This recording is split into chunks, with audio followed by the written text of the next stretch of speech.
Hello dear students and welcome to Edutap. So guys RRB PO mains का exam अब बहुत नज़दीक आ चुका है। इसमें थोड़ा दिन बाकी हैं। तो हम आज इस वीडियो में डिस्कस करेंगे कि क्या डिटेल्ड स्ट्रैटेजी होनी चाहिए आपके अपने आरआरबी पीओ मेंस एग्जाम के इंग्लिश सेक्शन के लिए। So guys this session is going to be about detailed strategy and how can you target the maximum marks for your English language. तो चलिए guys without any further adieu let's jump into the session. तो जल्दी से guys session को like जरूर कर लीजिएगा, subscribe कर लीजिएगा अगर आप यहाँ पहली बार हैं तो गाइज सबसे पहले मैं आपको बता देता हूँ अपने कोर्सेज के बारे में। गाइज आपके आरआरबी पीओ के प्रिपरेशन के लिए हमारे पास एक वन स्टॉप सॉल्यूशन है जिसको हम बोलते हैं बैंकिंग एग्जाम महापैक कोर्स।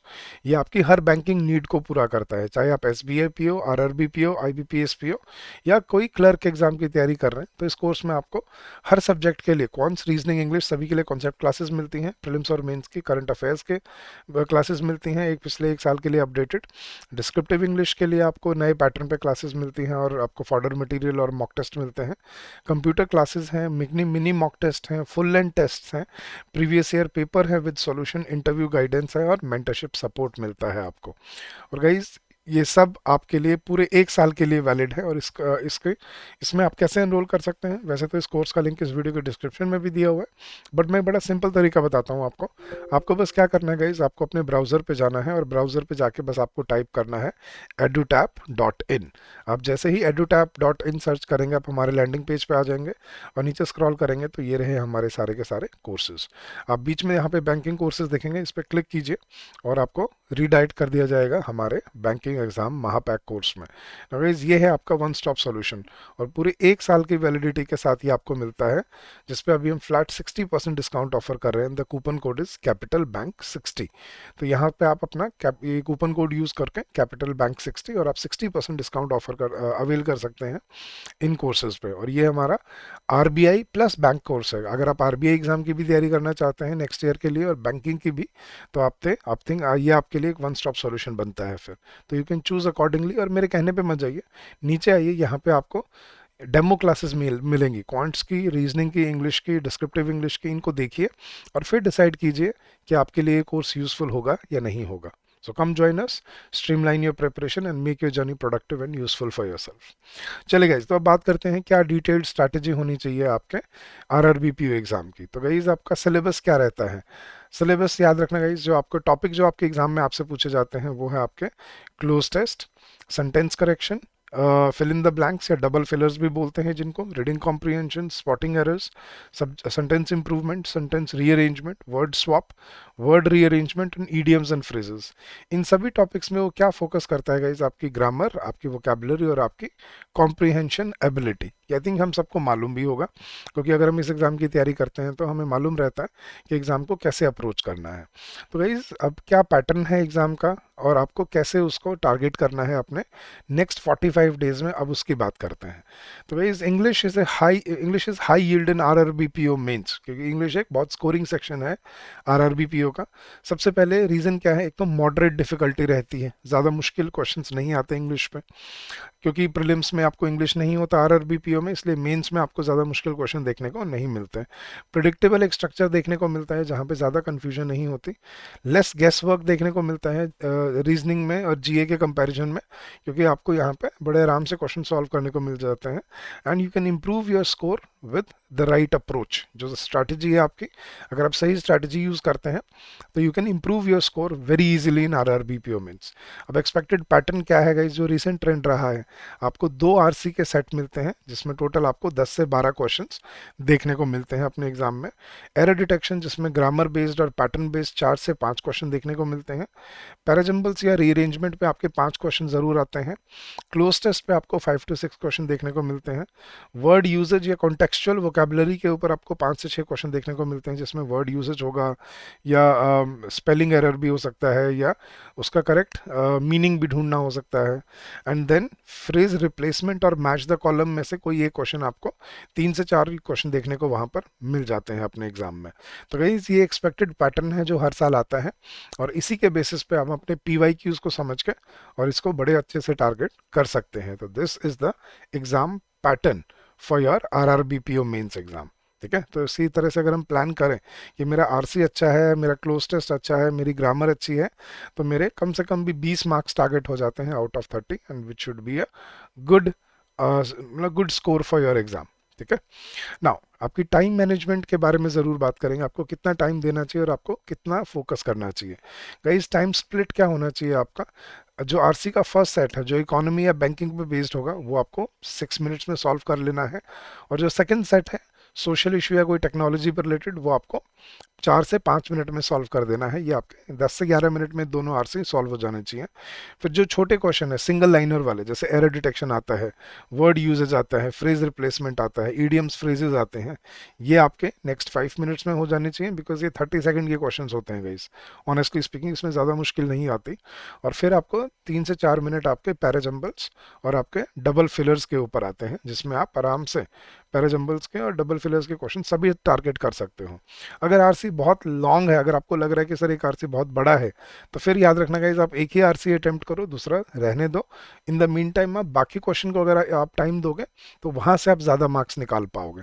तो ये आपको एक डिस्क्लेमर है, अगर आपको एक आरसी बड़ा लगे या कंफ्यूजिंग लगे कि सर ये वाला आरसी तो बहुत बड़ा सा और कंफ्यूजिंग सा लग रहा है, उसको स्किप कर दो, दूसरे क्वेश्चन पे फोकस करो, और एंड में अगर आपके पास टाइम बचे तो आप वापस आ सकते हो उसके ऊपर, राइट। तो एक आरसी सॉल्व कर लो, एक एंड के लिए छोड़ दो। अगर एंड में टाइम बचता है आपके पास, then you can come back and solve the second RC. ये एक स्ट्रैटेजी बनानी है आपको अपने दिमाग में पहले से ही, कि आपको प्रिपेयर्ड रहना है कि क्या वहाँ पे हो सकता है और मुझे क्या स्ट्रैटेजी अपनानी पड़ सकती है वहाँ पर। और वैसे भी हमेशा इंक्रीजिंग ऑर्डर में ही अटेम्प्ट करना चाहिए गाइस। पहले छोटे क्वेश्चंस को अटेम्प्ट करना चाहिए, जिससे कि आपका टाइम बचे और आपको क्वांटिफाइबल मार्क्स समझ आए कि मेरे इतने मार्क्स तो कंफर्म मिल गए हैं। फिर उसके बाद आपको बड़े क्वेश्चन पे जाना चाहिए, जैसे रीअरेंजमेंट, क्लोज टेस्ट या रीडिंग कॉम्प्रीहेंशन पर। नाउ आगे बढ़ते हैं गाइस, इंपॉर्टेंट टॉपिक्स क्या है गाइस आपके आरआरबीपीओ के। नाउ रीडिंग कॉम्प्रीहेंशन गाइस आपको इकोनॉमी पे, बिजनेस पे, टेक्नोलॉजी पे और एब्स्ट्रैक्ट टॉपिक्स, मतलब जो जनरल टॉपिक्स आपके आसपास हैं, global warming, climate change, electric cars, इन पे आपको पैसेजेस देखने को मिल जाते हैं। तो इनमें क्वेश्चंस कैसे आते हैं गाइस, आपको मेन आइडिया ढूंढना, पैसेज का मेन आइडिया क्या है, इन्फ्रेंस निकालना, वोकेबलरी पे बेस्ड क्वेश्चन और पैसेज की टोन ढूंढने के क्वेश्चंस आपको मिल जाते हैं यहाँ पर। तो आरसी को ऐसे ही प्रैक्टिस कीजिएगा जो इन टॉपिक्स पे बेस्ड हो और जिनमें ऐसे क्वेश्चंस आपको देखने को मिलते हो, जैसे इन्फ्रेंस बेस्ड या टोन ढूंढना या पैसेज का टाइटल ढूंढना या मेन आइडिया क्या है वो बताना या ऑथर की टोन क्या है वो समझाना, ये वाले क्वेश्चन ज़्यादा प्रैक्टिस करिएगा ना। क्लोज टेस्ट में आपको context based fill in the blanks मिलते हैं कि इस कॉन्टेक्स्ट में क्या वर्ड बेटर है और क्या यहाँ पे यूज़ होना चाहिए। तो ज़्यादा मुश्किल नहीं होते लेकिन कॉन्टेक्चुअल होते हैं, आपको पता होना चाहिए यहाँ पे क्या यूज़ होना चाहिए। तो अपनी फ्रेजल वर्ब, अपनी कॉम्प्लेक्स प्रेपोजिशन और अपनी जनरल वोकेबलरी को इम्प्रूव आपको कर लेना है। तो इन्हांस वोकेबलरी क्या करना है वो आगे हम डिस्कस करेंगे। Now, फिर आपको पैराजम्बल मिलते हैं जिसमें आपको सेंटेंस को रीअरेंज करना होता है to form a coherent passage, coherent paragraph. ये अगर आपको ट्रिक समझ आती है चेन रूल और by using conjunction and preposition, तो आप बड़े आराम से 3 से 4 मिनट में आप इसको सॉल्व कर सकते हो गाइस।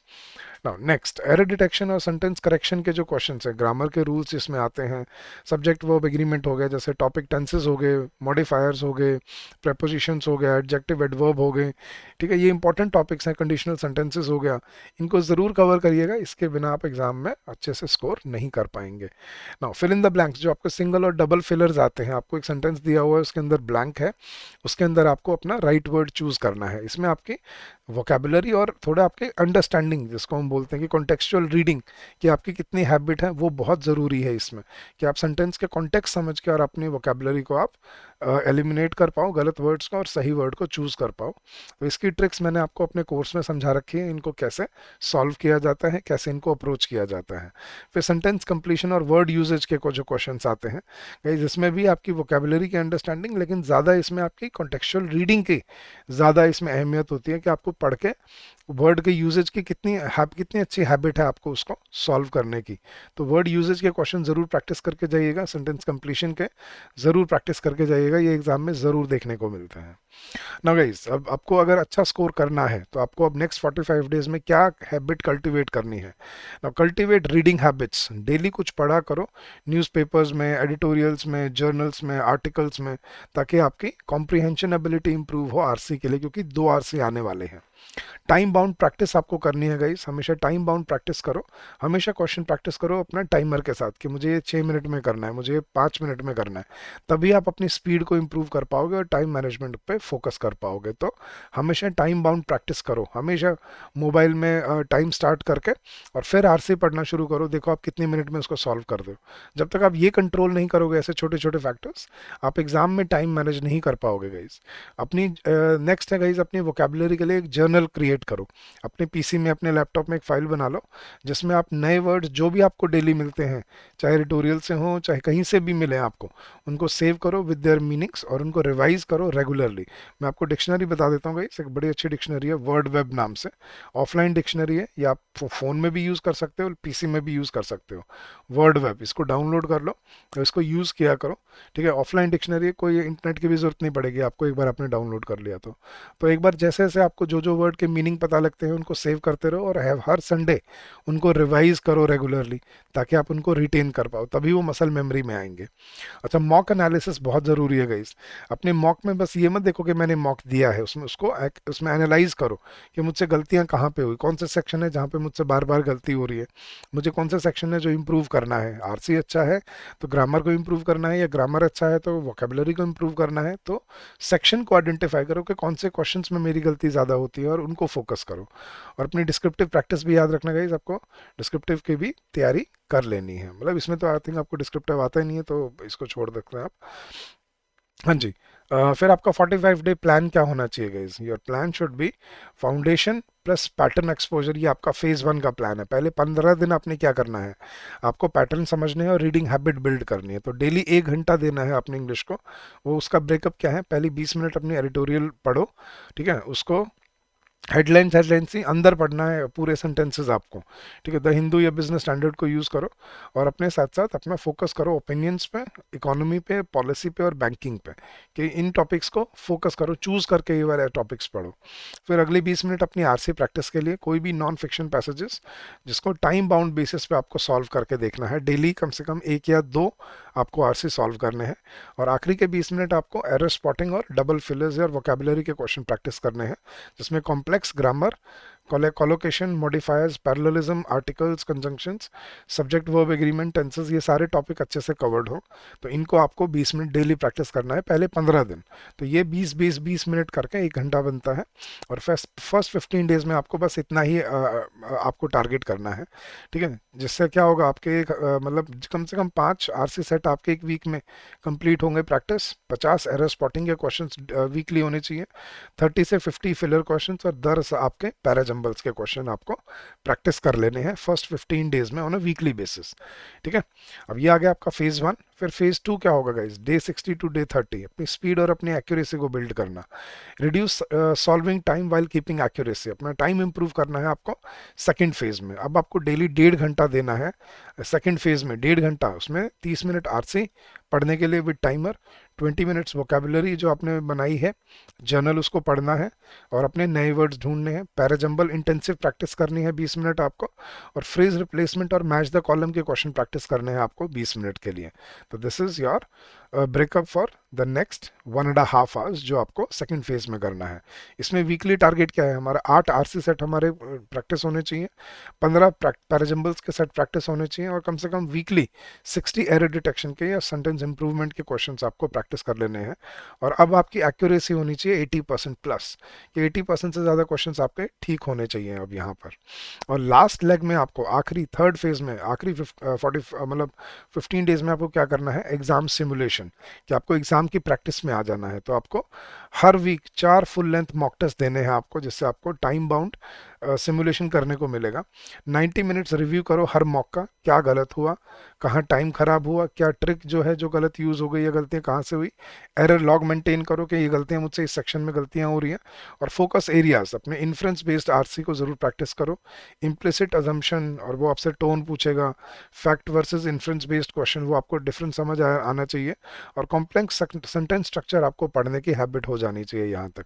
तो आपको लास्ट वीक में, लास्ट मतलब 2 वीक्स में आपको कम से कम भी 8 फुल लेंथ, मतलब मैं तो कह रहा हूँ 10 दो, हर week 5 full length mock test दो, तो हर ऑल्टरनेट डे पे भी अगर आप फुल लेंथ टेस्ट देते हो तो भी आप अपने 10 फुल लेंथ टेस्ट कंप्लीट कर पाओगे, उनको असेस कर पाओगे। तो ये आपका लास्ट 15 डेज का प्लान होना चाहिए अपने एग्जाम से पहले।